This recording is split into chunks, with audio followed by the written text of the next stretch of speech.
Hi everyone, Robbo here. You're listening to the Blues Focus podcast. Keep right on. Hello, everyone, and welcome back to the Blues Focus podcast. We're back again, another grand return, hopefully a bit more regular. John's not with us at the moment. Hopefully, he'll be back on the podcast again soon. So you'll have to suffer with me as host today, unfortunately. But thank you for tuning in anyway, and we'll try and give you a good show as always. And let's say hello to who we got with us today. And as always, we've got Carl. How are you, mate? Yeah, good, mate. Good, you? Oh, good. Yeah, not too bad. Just buzzing Blues won the other day. It's definitely made the weekend more enjoyable. And an interesting one, especially if you followed any other content I've done, you might recognise the lad. Has been on the channel before, but not the podcast, and that's Brandon, Derby fan. So it should be an interesting contrast to the podcast, but he has watched our last two games. So he'll have a bit to say. How are you, mate? Yeah, I'm good, mate. Hopefully, I'll become a popular figure, but you never know. I'm a Derby fan, so We'll soon find out. it could go one or two ways. Yeah. Bit more, might. Yeah, Yeah, I'm good, mate. Yeah. People might appreciate a different view, so that's why I've gone with it. So we'll see how it goes anyway.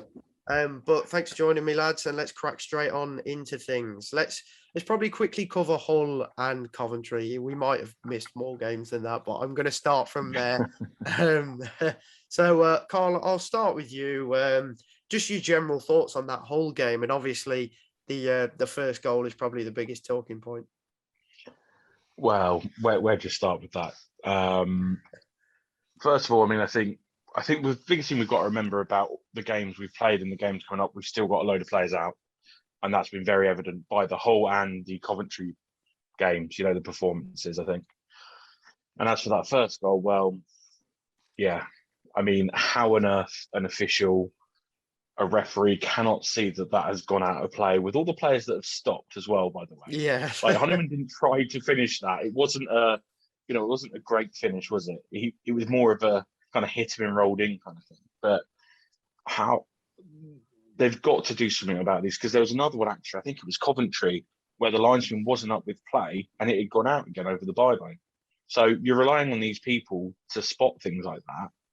And it might seem trivial, it might seem nitpicky, but that could cost the club relegation or promotion. It could be the difference between staying in business and going out. And it's not acceptable. I don't think a Sunday League team would be happy conceding a goal like that, let alone a team in probably one of the hardest divisions in the country. So, yeah, just livid, absolutely livid. And when Sky and all other broadcasters are agreeing that it was a ridiculous decision, that something was wrong with it. Definitely. I think literally everybody except the two officials that were watching it. Even everyone in the stadium knew that it just shouldn't have counted. I mean, it was right in front of me where I was sat. So I wasn't a happy bunny myself. I just feel like it's one of the, if you haven't seen it, I feel like as an official, although you probably shouldn't rely on this, but I feel like it definitely gives you a clear indication. And that's the body language of the other players, including the Hull players. I think everyone thought it had gone out and they just sort of left it. But there was clearly a lot of surprise when it was led to allow, unfortunately. And then obviously you get the classic, should there be VAR in the Championship? But we've seen VAR fail in the Premier League. So I'm sure it'll fail just as much down here. It's probably been a bit better this season, to be fair. Yeah. But like you touched on there, you expect officials to do their job properly because it can cost clubs a lot, unfortunately. And Hull are one of the teams that are down there, as Brandon will know. And you sort of need those sort of results to go against Hull if you're one of those other fine teams. And to see goals like that count, you'd be fuming. You'd be fuming. Yeah. Because it can cost clubs.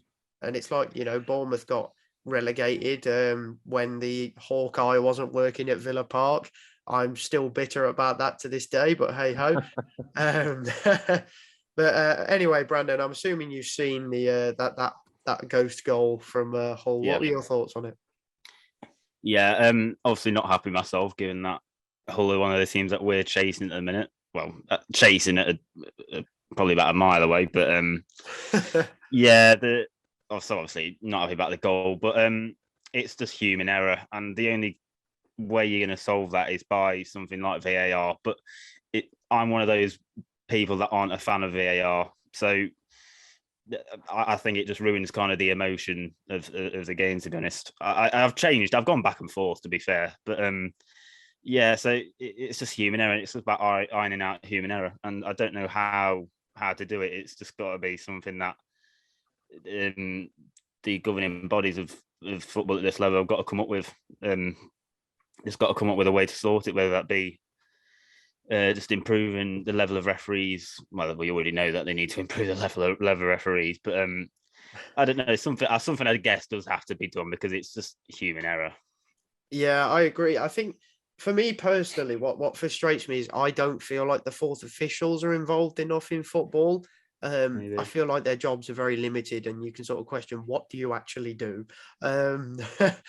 So sometimes that's just how it feels. So I wish they'd have more of a say, because I remember back in like 2015 when Blues won a penalty at the last minute, but like about 6 minutes of were wasted because no one could tell whether Britta Sombalonga had handballed it and denied us an open goal. But then they went to the fourth official, and the fourth official confirmed it, and we got the penalty. I don't feel like you see enough of that in football, that extra opinion. And if you've got a fourth official there, why not use it? Is it sort of an arrogance thing to just be like, oh, I'll stick with my decision, I'm sort of strong by that? But if you're not certain on something, or something seems off, just ask for a second opinion. So there's nothing wrong with it. And I mean, he didn't even go over to the lino to ask, like, or you just chat about it. It just didn't really make sense. But then obviously the lino wouldn't have had the right opinion, because he didn't put his flag up anyway. But hey ho, it be what it be. So the Cov game, pretty dull 0-0, but Blues were particularly dire. But I think again that comes down to injuries, mainly, like you said, Carl. We were still struggling in that game, but there were some standouts, and we're the first team to actually get a clean sheet at the Rico this season. So that's obviously a great stat to have. We definitely battled, but there was a few penalty shouts here and there. I'll go to you first, Brandon. What were your thoughts on the sort of overall performance? Yeah, it was just a bit drab, wasn't it? Like, I was obviously watching it on telly. I did fall asleep on 60 minutes ish. I can't lie, but it says it all. yeah, exactly. But yeah, I think I'll kind of touch on it more later on. But with the injuries that kind of you're suffering with at the minute, it's hard to kind of. Obviously, there's a drop off in form. We know that, but it's with the players you're missing out on. Even with these players coming back, it doesn't always guarantee that all of a sudden the form's going to pick up again. I've experienced this years ago when in 2014-15, when we would spent the whole season in the top six, like one of the longest amount of times in the top two and everything. And Chris Martin got injured, and we suffered with goals scored for ages. But when he come back, we still had the same problems, and we ended up dropping out of the top six on the last day of the season. So yes, worry about the injuries, but I also want to stress that even when they come back, it's not gonna the bad form might not necessarily go away, or the performances. So just keep that in mind. So there's more. So you can say, yeah, injuries are obviously a problem, but there is stuff that still that can be sorted with the players that are on the pitch at the minute. I think that's just something that needs to be stressed. But yeah, there's nothing wrong with getting a point away at Coventry and a clean sheet. To be fair, we couldn't even manage it. So. Ah, yes, of course. If the mighty Derby County couldn't manage it, then no one can. To be fair, though, you are in the small group of three teams that have picked up points from there this season, including us. We actually first ended their 100% record. So. Oh well, there you go. There you are. Big stat.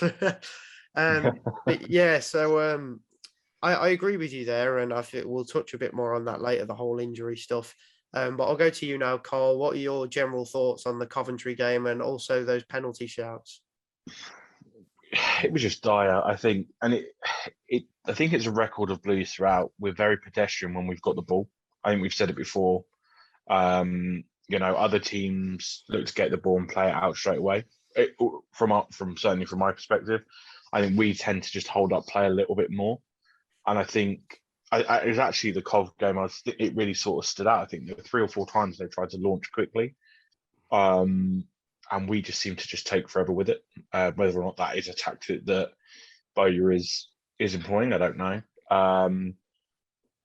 I think I totally agree with what Brandon was saying as well about the injuries, but I think the problem is that the players that we've got coming in, some of them are doing all right, but they're not at the level that we've got in that who would be on that first team sheet. And I think that was very evident. Marcel Opie, I get he's young and learning his trade, but he obviously isn't quite there yet. I don't know, we've had to play him out of necessity, maybe then because we want to. But there are a few times he struggled, I think. As for the penalties, how Sanderson actually didn't get sent off in that game, I'm not sure. He was a lucky boy. He probably should have gone. And it was a stonewall penalty. Riley's, you've seen them given. You've also seen them not given. I wasn't surprised we didn't get it, put it that way. I mean, if the ref didn't give the one for what Dion did, where he basically did what Chiellini did to Saka in the Euros, didn't he? Really, that's effectively what he did. And then obviously the only other real contentious decision is the red card 8 minutes from time. I was going to come on to that. Yeah. I think we were lucky not to have one against us, and I think the other one was very 50-50. It just depends which ref you get on the day, I think. Yeah, definitely. I was surprised that I think a lot of people were obviously surprised that it wasn't turned over, because you do see those sort of fouls, those tactical fouls all the time. I could see where some people are coming from when you say it's dangerous. In a sense, when you look at some of the angles, he could have clipped him, but that doesn't mean he did clip him. But he doesn't. So in that sort of sense, he doesn't get him with his studs. He just does the actual foul he intended to do. So I feel like the claim of no control didn't really make sense from the referee. But I can see both sides. But for me personally, it's a yellow card. However, like you say, we probably could have had a red card for Sanderson. And if you're asking me which player would I rather got a red card at the moment, Ryan Woods or Dion Sanderson, I am going to say Ryan Woods all day long. So I'll come to you now, Brandon. I know you definitely thought that Sanderson was lucky to stay on, and it was probably a penalty for them, but they didn't get it. But do you think Ryan Woods should have been sent off, yes or no? I don't know. I'm on the fence. It's the only reason I can see that the referees gave it is because, like you were saying, out of control. I think it with those fouls, the tactical fouls, a lot of the time you just see it's a trip, whereas you see Woods actually goes out off his feet. That's the only thing I can apply to it from a referee's perspective. But yeah, I'm on the fence a little bit. You obviously most of the time you see that as a yellow card. Even if he has gone off both feet, it's probably still a yellow card. But like Carl said, it depends what referee you get on the day. So yeah, well, for me, I'd be on the fence. I would probably have given a yellow card, to be honest. But the referee's obviously seen it differently. Yeah, exactly. I think it's one of those things as well that if you're a Cov fan, you want a red card. If you're a Blues fan, no way. And it'd be the same wherever. I think the biggest issue is for us, Brandon, you've probably got it at Derby. I know the Blackpool fans felt it looking through their Twitter stuff yesterday. There's just no consistency in the refereeing. No. That is exactly the issue. I can't remember if it was Sheffield United or a game just after that when Chong went through and got chopped out from behind, and the guy was, I can't remember if he even got booked, but I think we got a free kick out of it, nothing. And it's just, I get that football's subjective and it's one of the things we love about the sport, but the referees, it can't be subjective. It's either all one or all the other. And it needs, in my mind, I think the officiating literally has to be, it doesn't matter what it is, it's this punishment regardless. If it had dived in at knee height, fair enough, I get that. But yeah, it's just the consistency, I think, in the decision making is just shocking. And I knew the minute the referee ran the way he did, he was going to send him off. He had every intention to send. He didn't even think about it. Nope. And the fact that Sunjic was there and there were players covering meant nothing. Sunjic was having a bit of a stinker, to be honest, as well. But and he'd have probably got himself sent off. He'd have probably gone past him and pulled him down, and he'd have gone instead. But There just has to be a consistency here because we were never going to win that game. I think we're honest enough to say that we were definitely playing for a point, I think, certainly by that point in the game. But, it could cost, teams points. And obviously in the position that Derby are, sorry to bring it up, Brandon, like every point matters. And that's the same for every team across the board, and it could literally mean the difference again between promotion, relegation, going out of business, things like that. It's just got to be consistent. You can't, things like that. It's just ridiculous. There's too much money, too much riding on it for us to get a lovely little apology letter from Alan or whatever his name is. Bowyer keeps quoting him. Hi, Blue fans. Marlon King here. You're listening to the Blues Focus podcast. Keep right on. But yeah, no, I completely agree. I feel like, for me, it's sort of like if you need consistency, but you also need clarity, and that's what we lack in officiating in the EFL. And it just does feel like sometimes it's one rule for one and one rule for another. But I mean, that's a whole debate in itself. Anyway, more positive chat is yesterday's game, the Blackpool victory that we desperately needed, that's for sure. Obviously, solid win against a good Blackpool side, 1-0 win in the end. And I'd say we were probably quite lucky considering how bad we were in the first half. But no, I'm very, very happy that we've managed to pull 3 points from that. I'll start with you, Carl. What was your thoughts on the first half yesterday? Are there any thoughts to be had on the first half yesterday? Other than being convinced that Bella had actually scored in the opening 30 seconds, which was very similar to Raheem Sterling against Italy years ago in the World Cup. Yeah, I remember that in the World Cup. It would have been a worldie. I was convinced that was in. Really, other than that, I think maybe Pedersen's deflected header. Outside of that, there wasn't really a lot of, certainly from our perspective, we were just very slow. Again, we just didn't seem to want to kind of get after it. And I think one thing that's been missing, and again, this could be injury related or not, the press seems to have gone from the game. Now, not to rag on Derby again, Brandon, but going back to the Derby game, our 2 goals were effectively the high press in action, certainly the first goal. And I think that when we press, we're one of the best pressers in the league, but that seems to have gone out of the game a little bit. And it used to be one goes, we all go. And at the moment, Hogan or Deeney will go, and the other one will kind of trot along, but the wing backs aren't up. And there was just none of that urgency in the first half. We didn't concede. I think it's really good that we had Ped back. I mean, Ped, Robbo, and Sanderson were immense yesterday, I thought. I don't think you could really pick between the 3 of them. Robbo looks such a better defender without Harley alongside him. And when he's in that centre position, that's not ragging on Harley, it's just fact, I think. And I think the fact that you got those 3 plus with Friend when he comes back, I think that's going to make the world of difference. And I think as long as they are fitting on their game, we're pretty solid.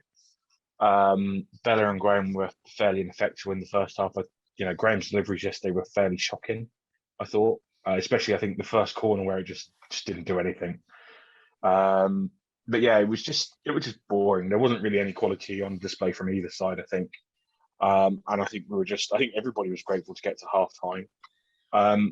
Only to the fact there wasn't anything to drink anyway. So, yeah.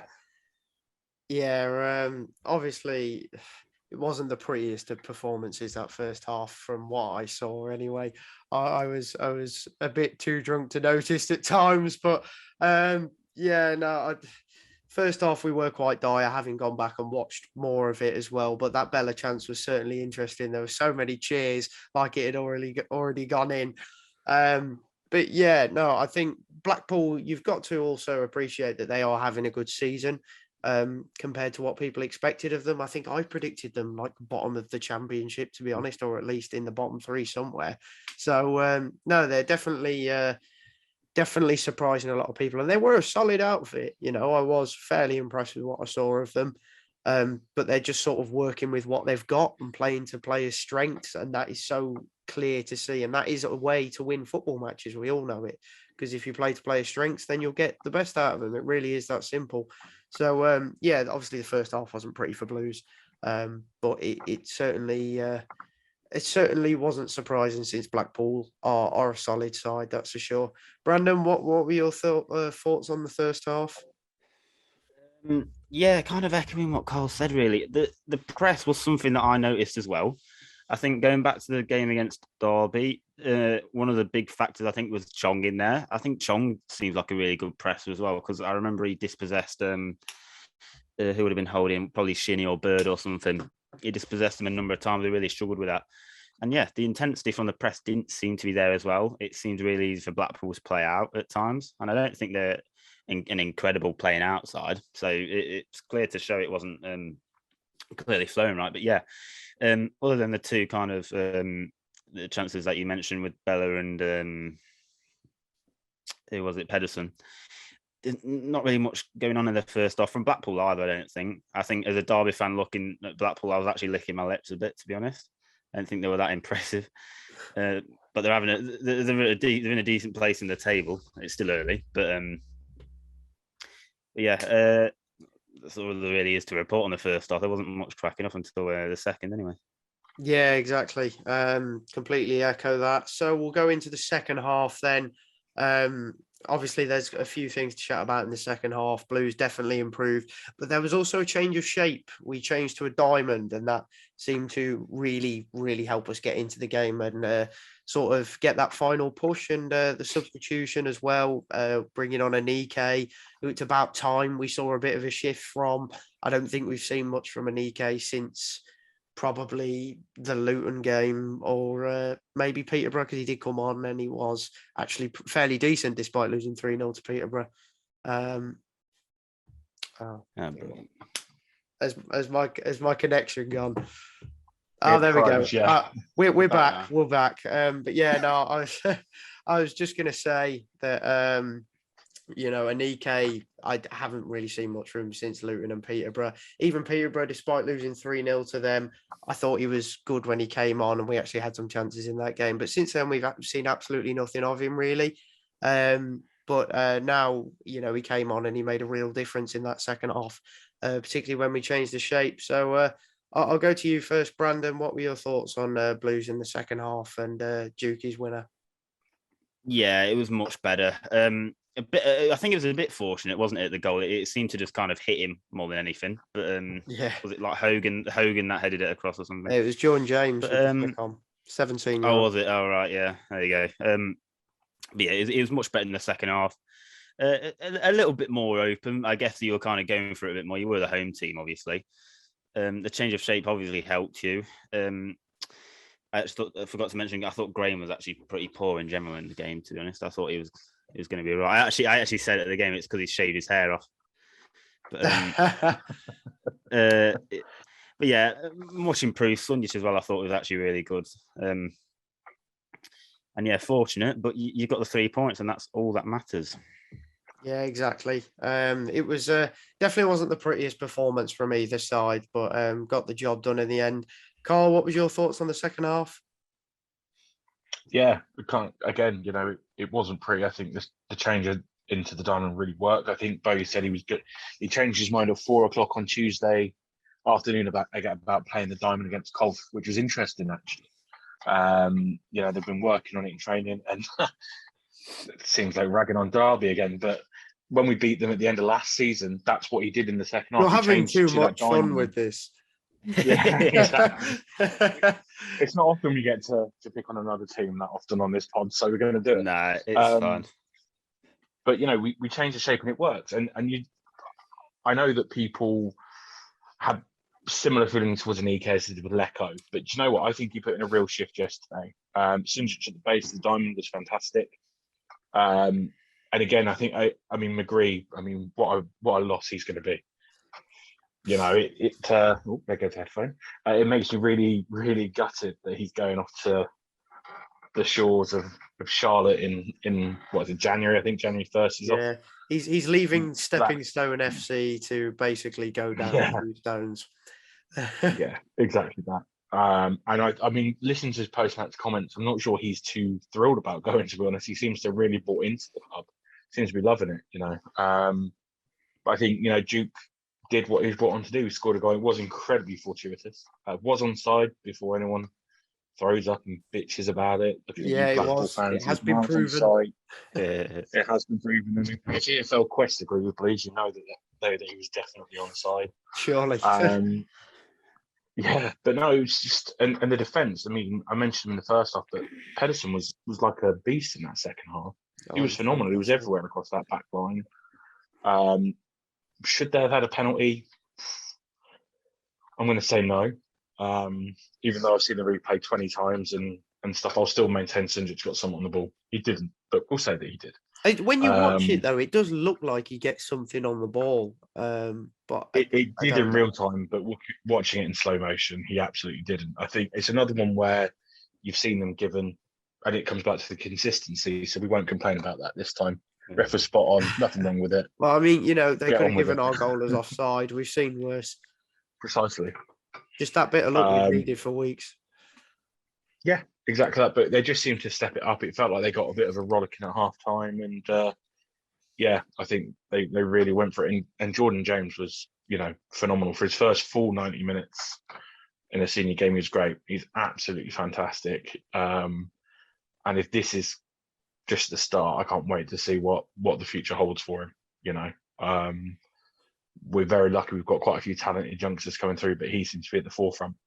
Yeah, definitely. Very excited to see more from Jordan James. He's definitely a favourite under Bowyer. I think what I'll be interested to see is whether he keeps his place, if the main midfielders come back. I actually think he should keep his place over Gardner. I think Gardner doesn't deserve his place back at the moment after his recent actions, the headbutt, and obviously he got a red card before that at Peterborough. There's clearly a discipline issue there, and to be honest, he hasn't actually offered much quality on the pitch either. So Jordan James, definitely, there's no reason why he couldn't keep that spot, but it depends who we bring in January as well. I think we need a busy window in January, that's for sure. But no, exciting times. Hopefully we can go on a run of games now, just a little unbeaten run, maintain that sort of mid-table place we're at the moment. Maybe a late push for the playoffs is hoping with a few good signings. Who knows? You never know, but we'll... Not far off though, are you actually now after that? No, we're not. I mean, we win our next game. We can go to 8th. Yeah, 6 points. There you go. It's more than possible. We've seen bigger runs, unfortunately, from Villa. But hey-ho. But just very excited for the next game. Obviously, a good break now for the players before Millwall away. So let's get into your score predictions, lads. Carl, what are you predicting for Millwall away? It's always I guess every championship game is a tough game. Anyone can beat anyone. We've seen that. I think it'll be a draw. We always seem to draw with Millwall at their place. I think it's going to be a tough game. Obviously, Rowett's there. It'd be weird seeing Kift play against us. I'm not sure I'm okay and ready for that still, and he's been gone nearly a year. I think it'll be tight. I think I'd go 1-1. I think it's going to be a game of kind of attrition. I think both sides try to be fairly solid at the back, and aren't exactly the most flowing, beautiful playing football going forward. So I think we'll go 1-1. I think it's probably a game that Dean's probably going to knock one in. I reckon. Hopefully, it's that kind of game. Hopefully, and then wind up all the Millwall fans. Yeah, he probably would. I could see him doing it, to be honest. And then obviously, your favourite segment of the podcast. Who is your pick this week for the Millwall game? Who do you want to see play, Carl? I want to see Jordan keep his place. Jordan James keep his place in the middle of the park. I think he's more than earned it. I mean, I think it's also out of necessity probably than anything else. But I think he deserves to go again. It will be a tougher game, I think, physically against Millwall. But I think he deserves it. That he showed. I know he isn't Jude. Obviously, Jude Bellingham is a generational player. We all understand this, but there were a lot of similarities there in the way that he tried to play the ball. He was always looking ahead, wanting to get it forward rather than go back. And I think he's more than merited his place. So yeah, I'd go with him, I think. Good pick. I definitely back you on that one. And do you know what? I think I just completely agree with you in general, to be honest. I'm actually going to go 1-0 Blues because Millwall have an even longer injury list than us, and they're not in particularly great form, and they've not got a great home record this season either. But they're not having a bad season by any means, that's for sure, so it won't be easy. But I am going to go 1-0 Blues. And you know what? I'm going to go Jordan James to get the winner. I fancy it. I do fancy it. I think he's got a goal coming at some point, that's for sure. So, Brandon, just before we wrap things up, I'll go over to you for a quick score prediction for the Millwall away game for Blues. Yeah, it's I can only really go off personal experience against Millwall. We drew 1-1 there, but it was we went down to 10 men, and before that we were pretty dominant, so it's a hard one to judge. It's the Jed Wallace FC, really, to be honest. So as long as you kind of play as a bit of a team, and anything like that, you'll be fine. I'm gonna go. It'll be close, though. I'll say 1-0 Blues. Mason Bennett own goal. Love that. Mason Bennett own goal. Nice touch. Well, thanks as always, lads, for joining. Thank you, Carl, as always, being the regular that you are. Always a pleasure, mate. Exactly. Always a pleasure chatting to you. And then, Brandon, thank you for filling in for John. And viewers, if you'd enjoyed Brandon's opinion, he fairly keeps up with Blues and obviously is a watcher of the podcast. So if you want him back, just let us know in the comments. We'll find a special segment for Brandon as well. Or Carl can have a new segment of what comment can he bash Derby with next. Or we'll have I've not even got any legs to stand on though, have I? So I've just got to sit here and take it. We'll have a Derby bash counter in the corner of the screen. I could certainly add a video on roasting Derby, or I'll just sit there and take it. Yeah, literally. That would bang. I roast Derby most weeks on this podcast, as people will probably know anyway. But yeah. But yeah, no, thanks a lot, lads, and thank you obviously to all the listeners out there that tune in with us regularly. It's a pleasure to have you. And just keep supporting, keep following the podcast, share, like, all that jazz, and we'll see you in the next one, hopefully shortly. See ya. Keep right on.